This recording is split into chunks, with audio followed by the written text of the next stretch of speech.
Remember a couple years ago when a bunch of top Smash players and commentators were purged from the scene after allegations came out about them engaging in sexual misconduct and or being inappropriate with minors? People celebrated it as a victory, and things have really quieted down since then. The only problem is, you didn't get them all. How could you have? Some of these things were open secrets forever, some of them closed and kept by the powers that be. People offered the most prominent figureheads as scapegoats, though most of them were actually guilty of something, while the structures that enabled and covered up their behavior remain intact and relatively unscrutinized as their creators watch from the shadows.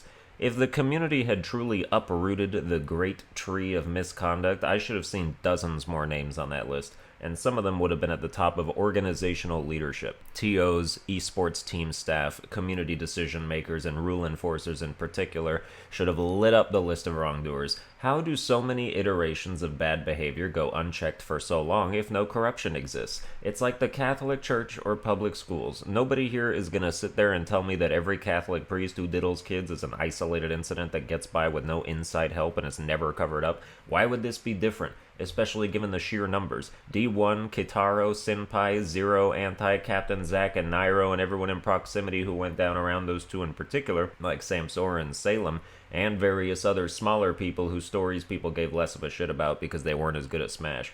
Hell, most of those stories were literally covered up for years until corroborating witnesses finally stepped forward and unloaded their shame.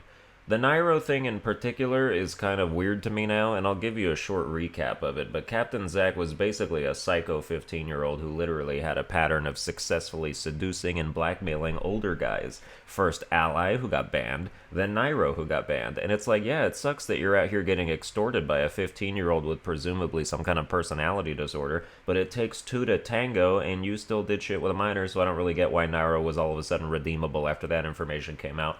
But then those same people who want to unban Nairo will tell Zero to kill himself for digitally misconducting with a 14-year-old. Like, at least Zero never met up with the girl.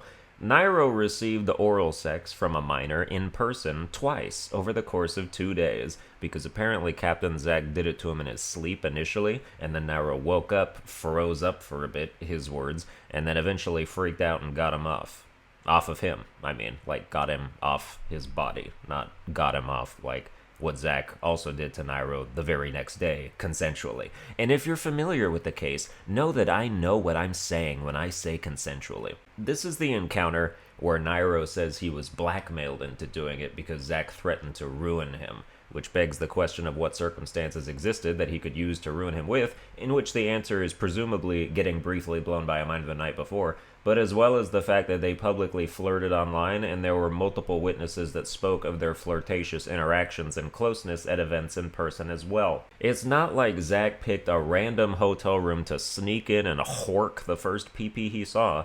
This adult, Nairo, flirted with this minor, Zack, of his own volition for a documented number of weeks beforehand. That's already grounds for a ban, so the blackmail would have probably been effective as a result of already bannable offenses. So I don't understand why a person who by that point should already be banned by definition, even according to both of them, given how they both treated the idea of blackmail as something that had teeth and would work, should somehow be exonerated from getting banned because he willingly engaged in something way more bannable in the form of choosing to get blown by a 15-year-old this time. But he was coerced and blackmailed. This man had two options.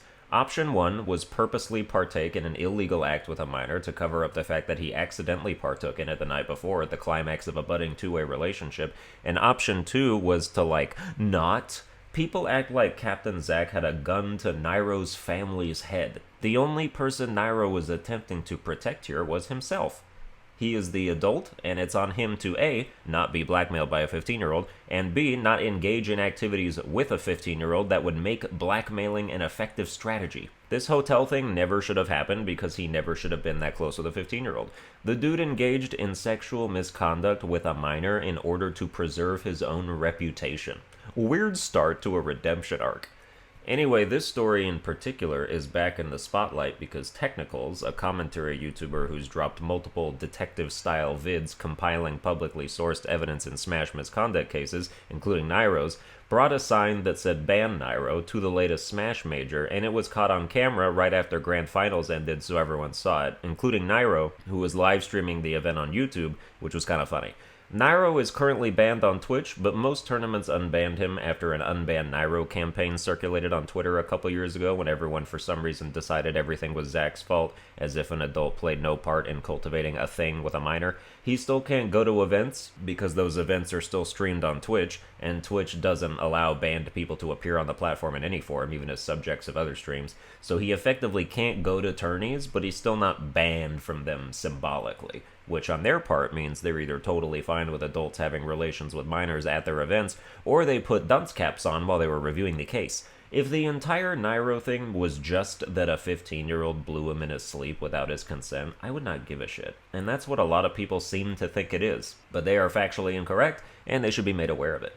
I'm not on any kind of crusade myself. I think the Nairo thing is kind of a victimless crime. Like, nobody got hurt who didn't do some shit to deserve it. And honestly, I still watch Nairo content on YouTube sometimes because I don't dislike the guy.